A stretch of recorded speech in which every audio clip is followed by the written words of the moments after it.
pour moi, il y a deux sujets avec Thierry Henry, c'est coach en sélection versus coach en club. Et en club, pour moi, on n'a pas encore vraiment été au bout des choses. Donc, je doute un peu.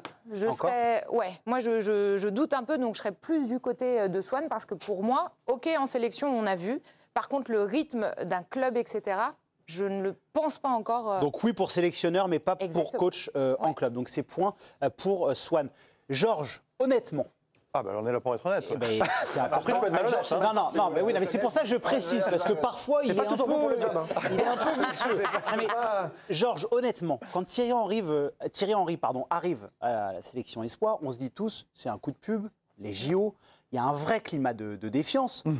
Il a levé pas mal de doutes sur le rapport humain, sur l'identité de jeu.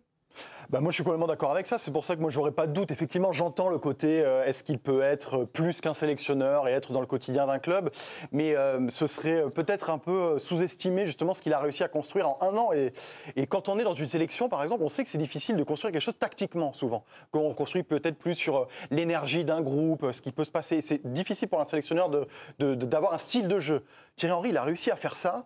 En plus, avec des groupes, vous le savez, Giovanni, vous les avez suivis tout le temps, qui parfois étaient différents, notamment aux Jeux Olympiques. Il a eu d'autres joueurs par rapport aux joueurs qu'il a eu lors de ses campagnes pendant l'année. Donc, le fait d'avoir réussi à faire ça, de réussir à montrer quelle était sa patte déjà, sa patte d'entraîneur, pour moi, c'est déjà une réussite. Ça montre qu'il a des idées, ça montre qu'il sait travailler également avec un staff, parce qu'il pouvait y avoir des doutes également.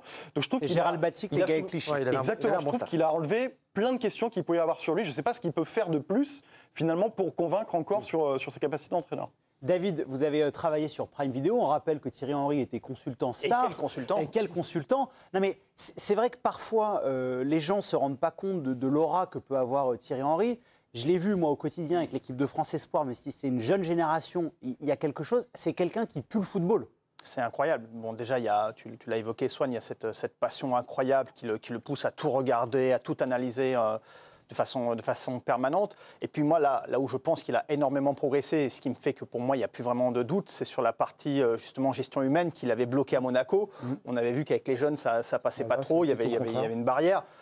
Là, vous avez vu comment ça s'est terminé au Club France avec les joueurs. On sent qu'il les a complètement embarqués. Moi, j'ai découvert quelqu'un d'une humilité exceptionnelle, incroyable au quotidien, très très loin de l'image qu'on avait et que j'ai d'ailleurs eue quand je le côtoyais lorsqu'il était joueur et qu'on était nous-mêmes journalistes. Donc, il a vraiment changé. Je pense qu'il a appris, parce que c'est quelqu'un d'intelligent, je pense qu'il a appris de son expérience à Monaco et que finalement, toute la base qu'il avait et que tu as évoqué sur son passé de joueur auprès des plus grands entraîneurs, il a su l'enrichir justement de cette nouvelle gestion humaine qui aurait pu être un frein pendant un moment. Alors après, si on devait avoir un doute, ce serait peut-être sur le type de projet qu'il lui faut, parce que, et je pense qu'il l'a compris, repartir sur un club comme Monaco avec des jeunes joueurs, enfin, ou en tout cas avec un niveau footballistique qui serait peut-être pas en phase avec ses exigences, ça serait une erreur. Mais par contre, je pense que s'il récupère un effectif costaud, je pense qu'il saura faire. Après, il a mis les mains dans le cambouis aussi, entre guillemets.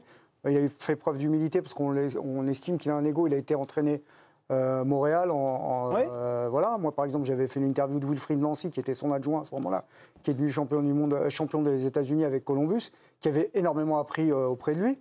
Donc, bon, quand quelqu'un vous dit que bon, il progresse auprès de lui, je pense qu'il est devenu champion, mais il n'avait pas de doute sur Thierry Henry quand il a bossé. Oui, bien sûr. Donc, ok, moi je comprends parce qu'il y a eu la mauvaise expérience à Monaco. La question, c'est le vrai, c'est ça, c'est en fait quel projet. C'est ça. Et des fois, tu peux être un bon entraîneur, pas au bon endroit. Le timing à Monaco, il était peut-être pas bon. Par exemple, Zidane, avant de commencer au Real Madrid, il avait la possibilité de prendre à Bordeaux. Il ne l'a pas fait parce qu'il a senti ce qu'il a préféré rester à la Castilla à l'époque. Exactement. Donc, il aurait pu aussi lancer sa carrière à ce moment-là. Après, tactiquement, ben, évidemment, il n'y a rien à dire. Ensuite, on l'a reproché un peu cette histoire d'être moins connecté à la nouvelle génération. Il a prouvé tout le contraire là, avec un groupe qui était mouvant, entre guillemets, en gérant aussi des égos, parce qu'il y en avait aussi des égos sur... oui, il y a beaucoup de talents. Donc pour moi, en fait, il a tous les ingrédients. Donc je me pose pas la question de savoir si c'est un bon entraîneur. Non, c'est la question du projet, en fait. Voilà. Émilie, vous vouliez rebondir. Oui, avec des objectifs différents, parce que pour moi, la sélection, et effectivement, j'efface le côté, il ne sait pas parler, enfin, il ne sait pas parler aux jeunes, etc., parce qu'aujourd'hui, c'est OK, mais il y avait un objectif, ils avaient un objectif JO avec une date de fin, une période finalement très courte, très condensée, des attentes, les thèmes étaient très clairs, en fait, la feuille de route était très claire. Quand tu prends un club au quotidien, la pression, enfin, Je trouve qu'il y a d'autres facteurs dans un club et je ne sais pas s'il serait en capacité aujourd'hui de gérer tout ça, sachant que, et on le rappelait, c'est un grand consultant, il a quand même une image, une gueule, une gouaille, etc. Donc en club au quotidien, pour moi, il y a quand même quelques... La vérité, c'est qu'il y avait Hervé Renard et Thierry Henry. Celui qu'on attendait, c'était Renard. Celui qui s'est planté, malheureusement pour lui, c'est Renard. Est-ce que, si on pose la question maintenant, Hervé Renard, Renard coach, avez-vous encore des doutes? Non, mais ils n'ont pas... Non, Nabil, je comprends ce que vous voulez dire, mais ils n'ont pas le même passé en tant qu'entraîneur. Il y a quelque chose, Swan, et on en a déjà un petit peu parlé hier, parce qu'on a appris que Thierry Henry n'était plus sélectionneur. Est-ce que vous, à titre personnel, le timing de ce départ vous interpelle? Est-ce que vous auriez aimé qu'il prolonge jusqu'à la fin de son contrat? Oui et non. Oui, parce que dans le communiqué que vous avez lu et que Hugo a retransmis notamment dans l'équipe du jour, je trouve que le côté il n'y a plus de challenge, où il ne voyait pas ce qu'il pouvait faire de mieux. Ça, c'est assez étonnant. À l'orée de l'Euro 2025, avec une génération qui, on le rappelle, n'était pas complète aux Jeux Olympiques, je trouve que ça fait un peu excuse, quoi. On se dit, il y avait quand même un challenge. Les espoirs aujourd'hui, encore plus avec le coup de pub des JO, c'est devenu une sélection qui va peut-être plus compter aux yeux des supporters amateurs de foot, mais peut-être un petit peu moins passionnés que d'autres. Donc je trouve que le challenge, il était là. Après, non, parce que c'est quelqu'un d'intelligent, David le disait, et que s'il sent qu'il est arrivé au bout du truc et qu'il a tiré le maximum, c'est pas quelqu'un qui va continuer pour continuer. Et en ça, je ne le reprocherai pas, parce que je trouve que c'est très intelligent de mettre fin à une relation quand on a l'impression qu'on ne peut plus apporter quoi que ce soit au Schmidblick. J'ai compris sur l'idée générale en plateau, il n'y a pas de doute sur le côté entraîneur, sélectionneur, etc. Mais Georges, honnêtement, quand on voit l'exigence de Thierry Henry... Encore une fois, on voit l'exigence de Thierry Henry, et parfois ça m'est arrivé, quand je lui posais des questions en fin de match, d'être surpris des réponses qu'il me donnait, parce qu'il y allait fort sur les joueurs. Vous ne pensez pas que ce qu'Emilie a avancé au quotidien, son exigence, son côté très strict, dans un club, ça peut poser problème ?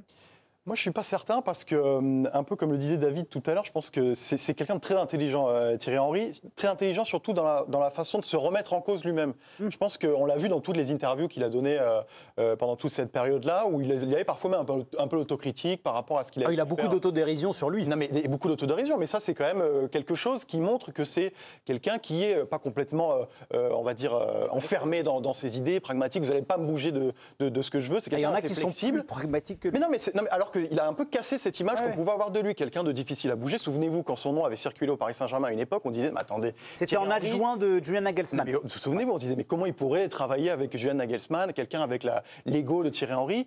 Il a montré justement dans cette équipe-là, je trouve, déjà qu'il n'écrasait pas le groupe et l'équipe de par sa personnalité, je trouve. Que quand même, c'était la sélection de Thierry Henry, mais je trouve qu'il a donné de la place aux joueurs, il a donné de la place à son staff. Donc je trouve que sa personnalité, au final, a montré aux gens qui pourraient être tentés de l'embaucher demain, de se dire, ce sera peut-être pas si compliqué de travailler avec Thierry Henry, il n'y aura peut-être pas cette partie-là à gérer. Donc moi, je me dis que n'importe quelle équipe aujourd'hui, si elle voit venir le CV de Thierry Henry sur son bureau, elle se dit, cet entraîneur-là, il est prêt. Il est prêt et avec lui, on pourrait construire des choses, peut-être sans qu'il vienne avec 10 personnes dans son staff. C'est quelqu'un qui a des idées et qui peut s'adapter. Donc, David, par rapport à l'après, bon, il y avait, alors même si Zidane est l'immense favori pour la succession de Didier Deschamps, mais c'est vrai qu'il y a peut-être aussi un regret en se disant le contrat était jusqu'en 2025, il aurait pu prolonger jusqu'en 2026 après la Coupe du Monde. Est-ce que, selon vous, ça aurait pu être un candidat crédible pour reprendre Léa ? Ça aurait été un candidat crédible. D'ailleurs, son nom avait même commencé au cours des JO, son nom a commencé un petit peu à circuler. Bien sûr, sans occulter la candidature Zidane qui est inoccultable, mais peut-être paraît un peu plus imposante. Voilà, mais peut-être que ça, ça dépend pour qui. Un petit peu plus d'antériorité, mais justement, ça a peut-être été un frein pour lui.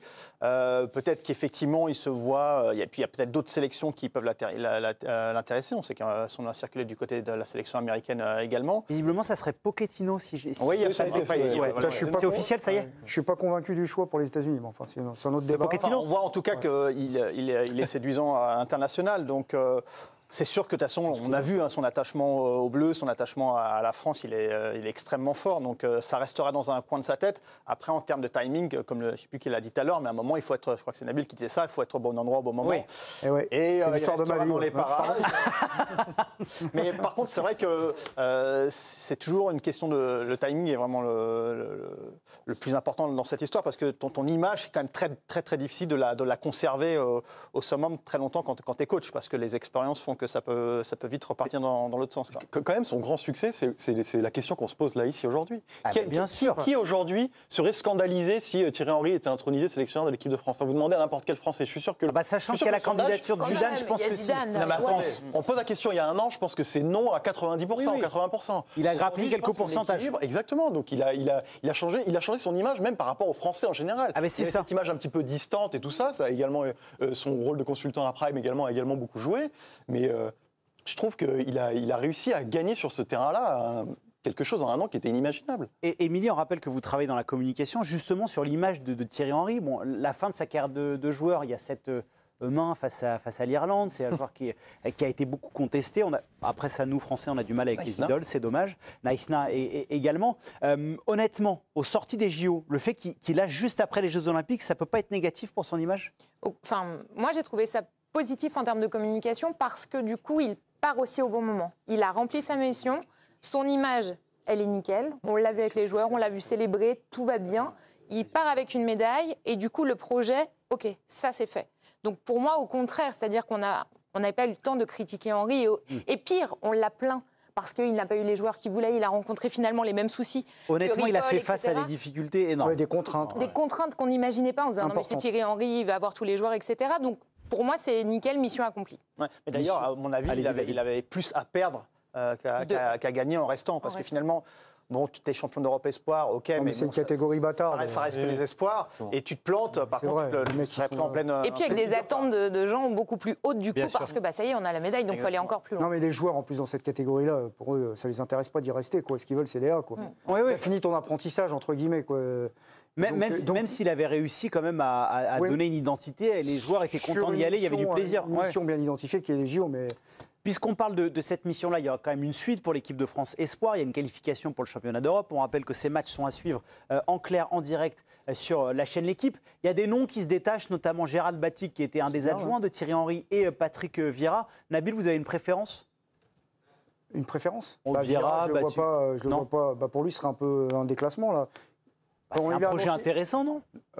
Vieira, soit il est en équipe de France A, soit il va pas. En quoi c'est un déclassement aujourd'hui, Nabil, pour Vieira, pour un coach comme Vieira? C'est quoi le projet avec les moins de 23? Dès que tu redescends un DA, il tire la gueule.